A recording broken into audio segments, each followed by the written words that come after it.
Welcome to Community Pulse, your television program. I'm Erlinda Patterson, and we are here to give you some valuable information that may save your life, or to live it just a little bit better. It will help you. So here, I'm inviting you to listen to our guest.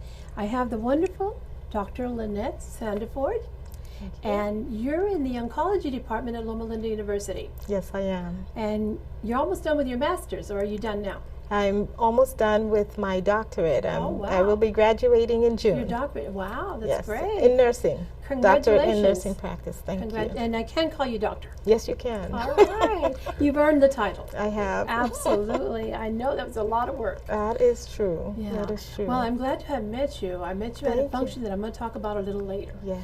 All right, and I'm also here with Michael Lexion. Hi, Michael. Hi. How are you? And you are a prostate cancer advocate. Yes. I know you from experience with the work that you've done over at New Hope Missionary Baptist Church. And it's wonderful to see you here today. Thank you. Continuing the work that you do so much for the community. Yes. Thank you. Thank you. Thank you. Now, nearly 200,000 people, men, will be diagnosed with prostate cancer. It could be more now. That was a statistic back in 2010. Yes, that is true. And it continues to be each year, newly diagnosed. Yes. What tells us that about 30,000 men are going to die each year with prostate cancer. Yes. That is quite a high rate of men dying. Yes, it is. And it can be prevented with early detection. Absolutely. Now, we're talking about prostate cancer today. And I'd like to ask you, your experience in the medical field, what exactly is prostate cancer? You know, tell me in words that I can understand.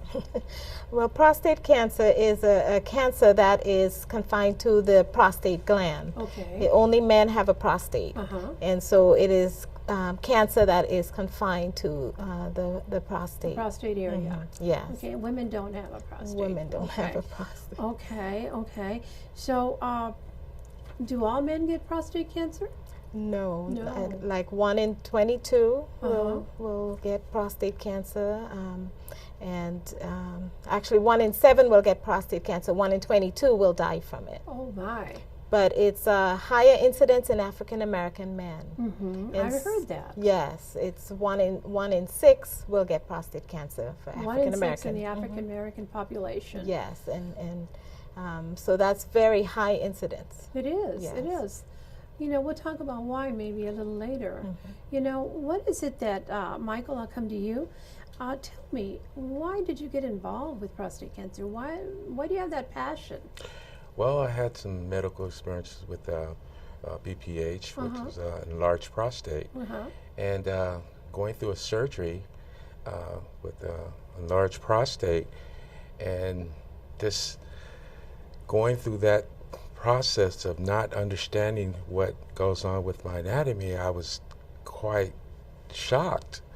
So I went to other men and I talked about this and wondered why no one would share and talk about what's going on in prostate health. Well, I did a prostate workshop, which you came to, the first one, and I named it What Men Won't Talk About, which was prostate health. It's a hush-hush thing. It's a real hush-hush thing. So I decided, and I just formed a passion for this to continuously try to get men to get themselves screened, tested, and put the word out there about prostate awareness.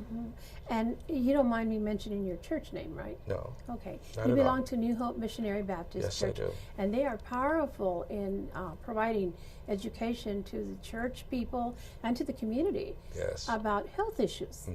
And so you brought prostate cancer issues into the church. Yes, I did. And I know I've heard from one of your members that your program has been announced at the podium as well. Yes, it has. It has been growing each year. It gets bigger and bigger, and we're getting more men involved, and we're reaching out to the community, the local community there.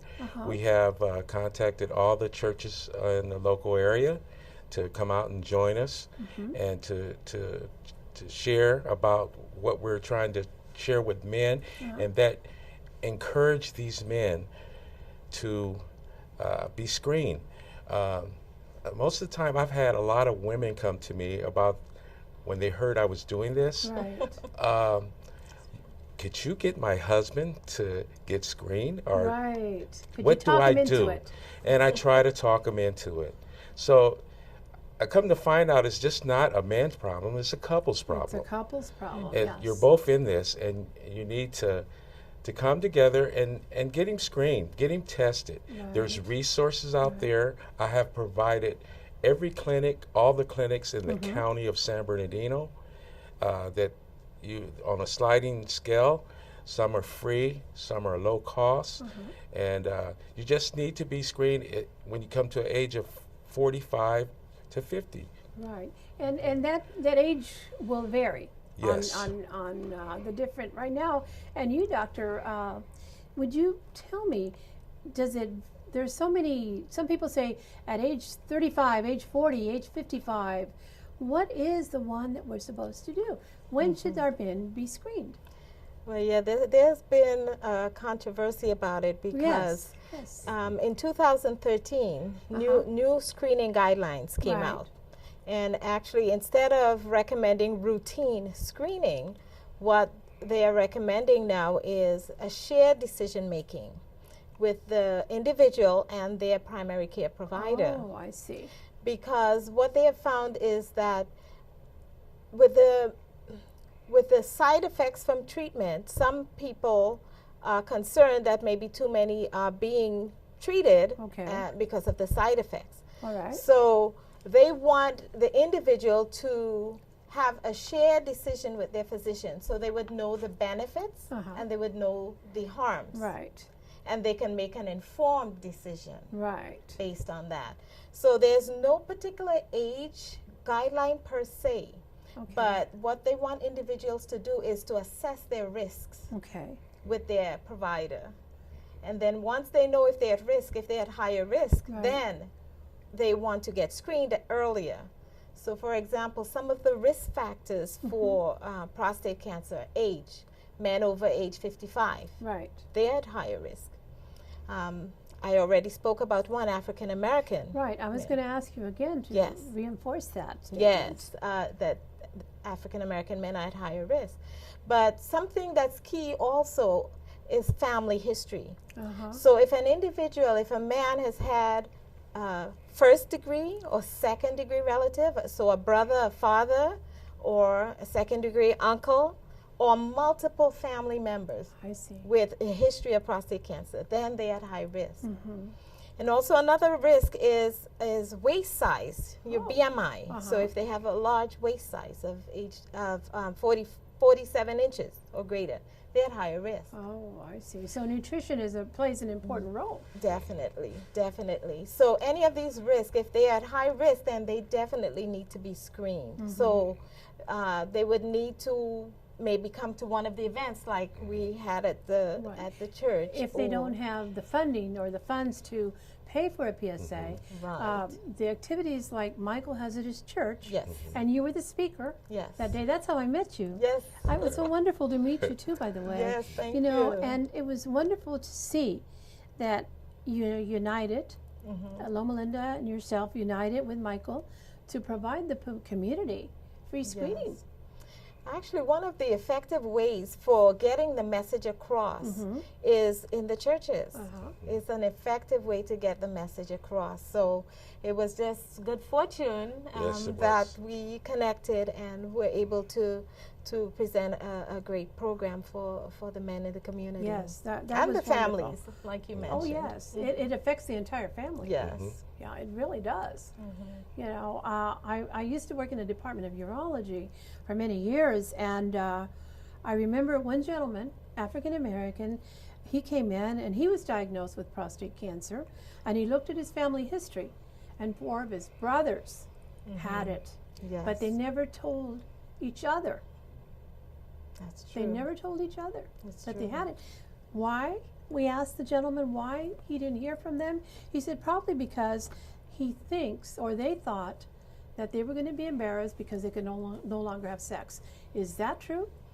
No, that is not true. That is not Okay. true. But you're right. It is almost taboo to speak about it. Right. Actually, one of the things that I discovered when I became an oncology nurse Yes. is that I was seeing African American men, particularly coming in with a higher stage of disease, meaning it is outside of the prostate already. So I began to wonder, why is this? What was going on? And one of the things we're finding out is that they're not talking about it. Yes. Actually, I discovered that my grandfather had prostate cancer, and I did not know Wow. until Right. I was doing this, researching to Right. find out about this. Wow. That's when I found out. Do you Yes. have brothers? I do. And they know they need to be checked. They did not know until I told them. Oh, good. I'm so glad you told them. Yes. Yeah. Yeah. Until I found this out. Mm-hmm. Wow. Wow. That's interesting. You have the research gene in you. You're promoting the education and awareness. That's wonderful. Yes, it's a passion of mine. So. Yes, that's great. That's great. Now, how did you get interested, if you don't mind me asking, how did you get interested in oncology?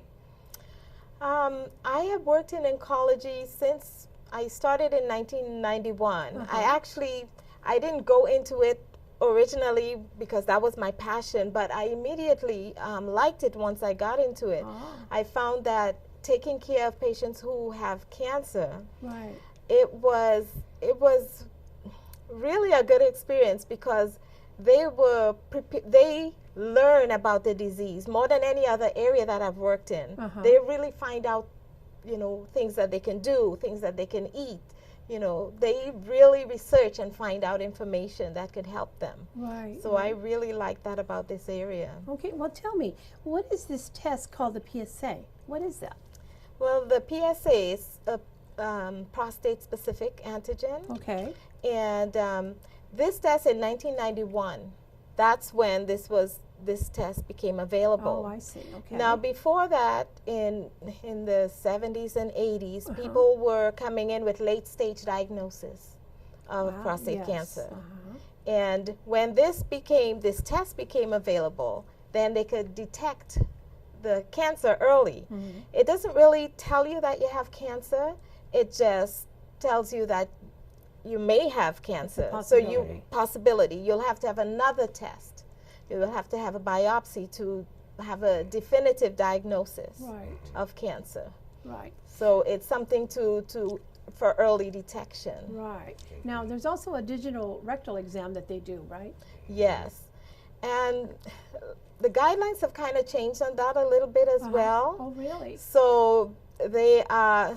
So if a man goes to their physician, they may or may not do that test. I see.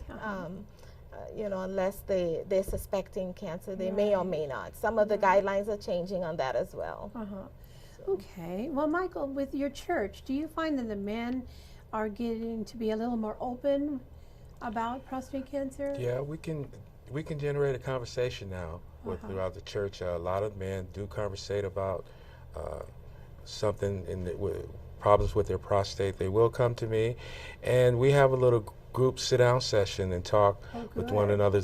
Those that are having issues just want to be private with it, they'll come to me, and I'll give them some direction and some information that they can go to.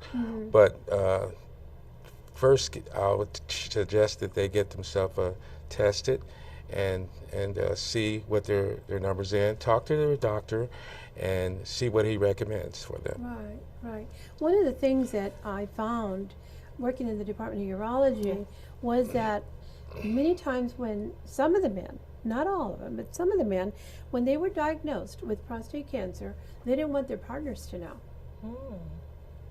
That was a big concern to me. They did not want to hurt the wife or the partner. They didn't want her to know. I wonder why. Wow, that hasn't been my experience in oncology where I work. They're very open with their spouses, very open, and we have sessions where we have a social worker that can discuss things openly with the couple or even individually.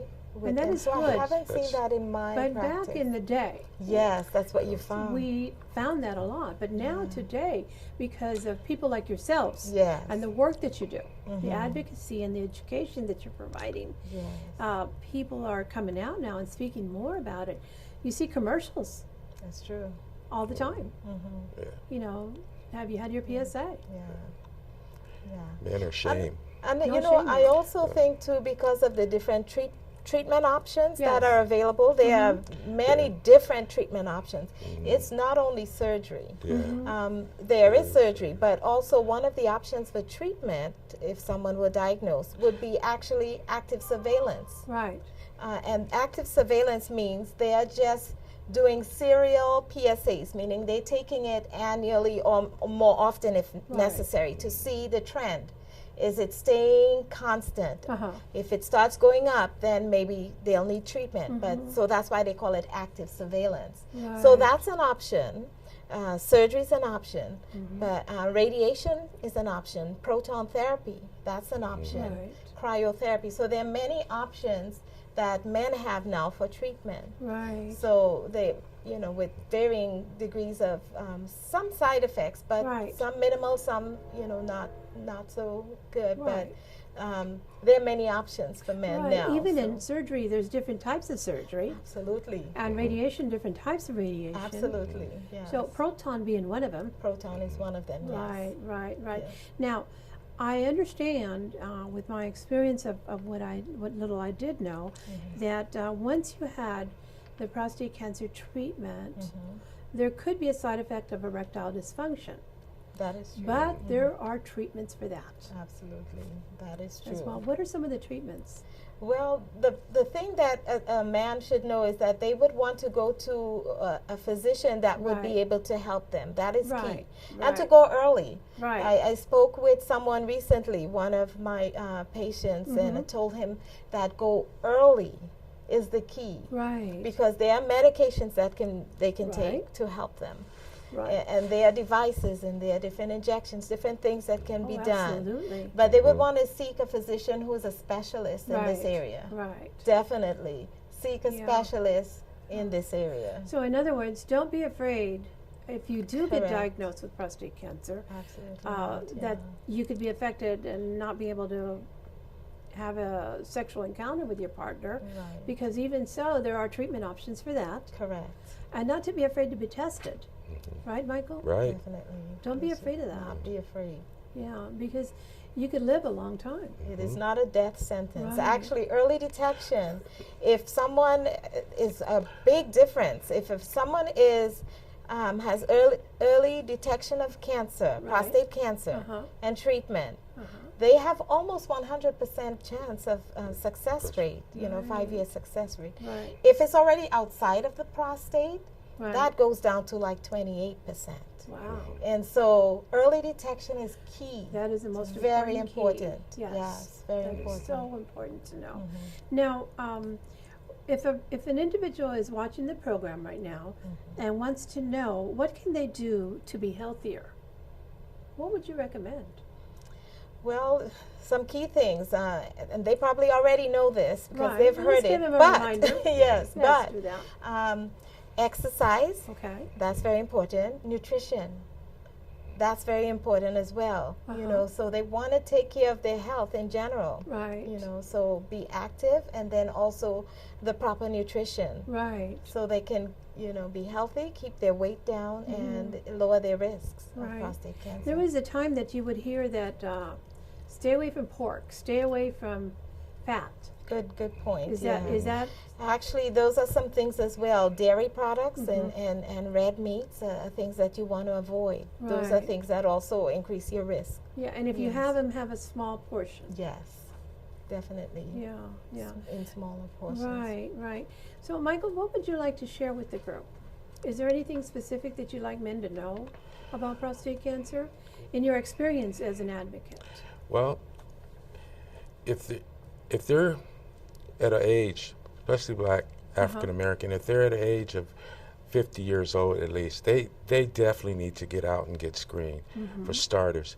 If they're having problems with erectile dysfunction or urination problems and things of that nature, they need to see a doctor and see what's going on with themselves.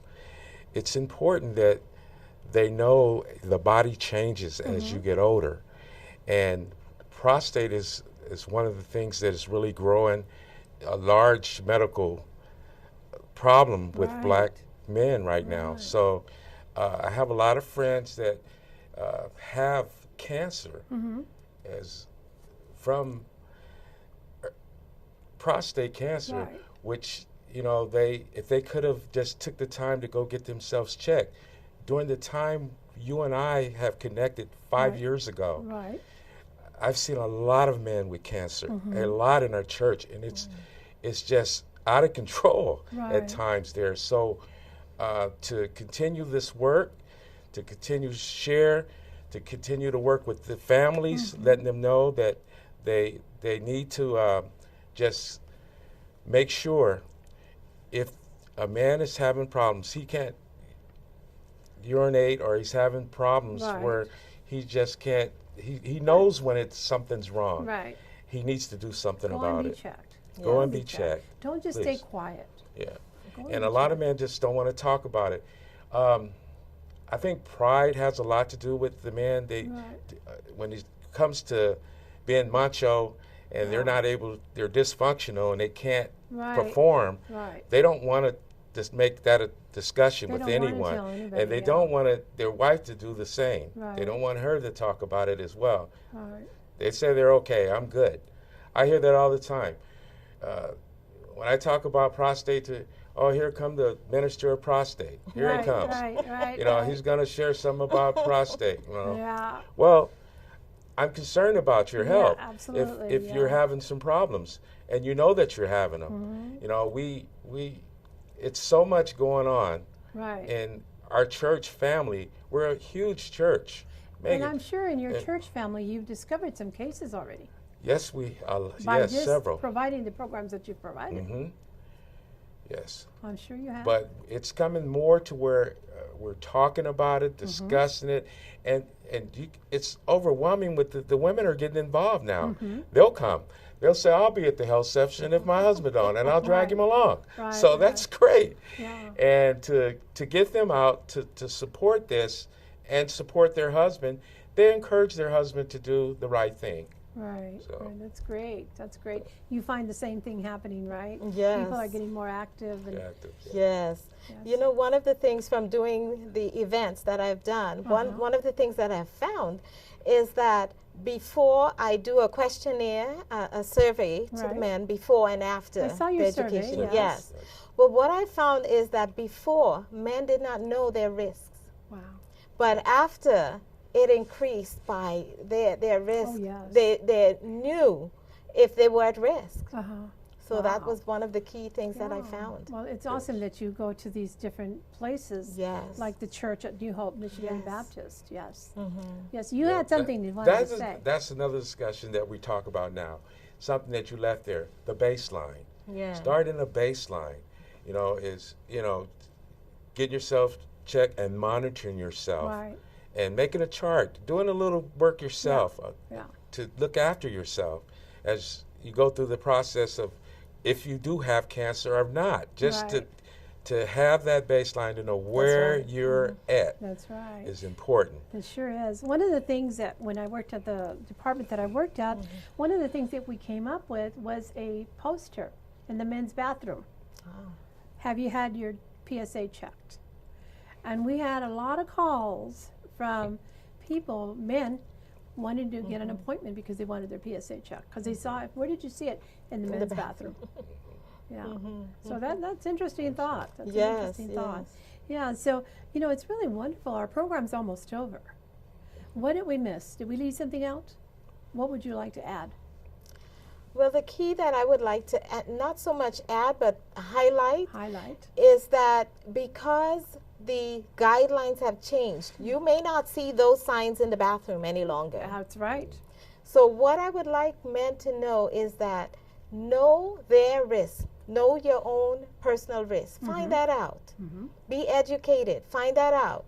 And then go to your physician and talk to your physician about those risks and your concerns about your health, and that's how you will be tested. That's how you'll be able to be screened. So be an advocate for yourself. Yes. And what if your doctor says, well, I don't think you need a PSA? Well, they might. You think you do. They might actually hear that, because actually that happened to my husband. He went to his physician and he said, I would like, because I told him, your age, you know, well, I won't say his age, but 50. And so you ought to be tested, at least have a baseline. Yes. And he heard those words that, you know, you don't need it. You don't need it, yeah. But if you get empowered by being educated, there you go. You will have the information needed to tell your doctor why you feel you're at risk and why you need it, and why you at least need a baseline. And it should be fine that, you know. Then they probably will say, okay, yes, I think they will. I think they will. But don't take no.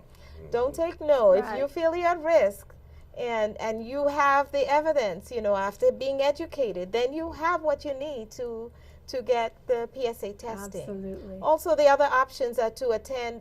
If they insist, no, you don't need it, there are events at churches, and there are health fairs at the hospitals. Loma, we have one every November, every October and November, Men's Health. So there are places they can get it done. That's great. That's wonderful. Just like the activities you put together. Yes, but I also took that note of that event that you have, because I'm going to keep it noted that when they do that screening, I'll have men sent out there to get free tests. That's very good. Well, with the economy such as it is, and some people do not have insurance, you know, let's be realistic. And they need to get tested, so they're afraid to spend the money that possibly could go into the groceries for the week, you know. So they have programs such as the ones that you guys support. Yes. That was great. You remember the one man there had brought up a question about he couldn't afford it. Right. And he was really overjoyed that he was able to come there and get a free screen. He could not afford it. They wanted quite a bit of money for his screen. Let's be realistic. That happens. That really does. So, well, we're going to close now. And keep up the great work that you two do. Continue doing it. Do not stop. Thank you for having us. Thank you getting so much. the word out. Get the word out. All right. Thank you, Michael, also for the work that you do. I'd just like to thank both of you guys for just really helping me through this time of all my workshops that I had. I started with you 4 years ago, and it's continuously growing. And you came aboard, and it's great. Well, let's thank Connie, too, your wife. She's done an amazing job as well. Absolutely. Yes. And your husband, because My I'm husband, sure he Andy. supports you. Oh, absolutely. Yes. Great support. Absolutely. Well, thank you so much, both of you. Thank you. Well, thank you so much for being with us today. I told you we had a very interesting program, prostate cancer. It's kind of spooky, kind of scary, but life can be lived in spite of it. So don't let it get ahead of you. Catch it, or find out if you have it before it even happens. Again, I'm Merlinda Patterson, and this has been your program, Community Pulse. Thank you. Thank you.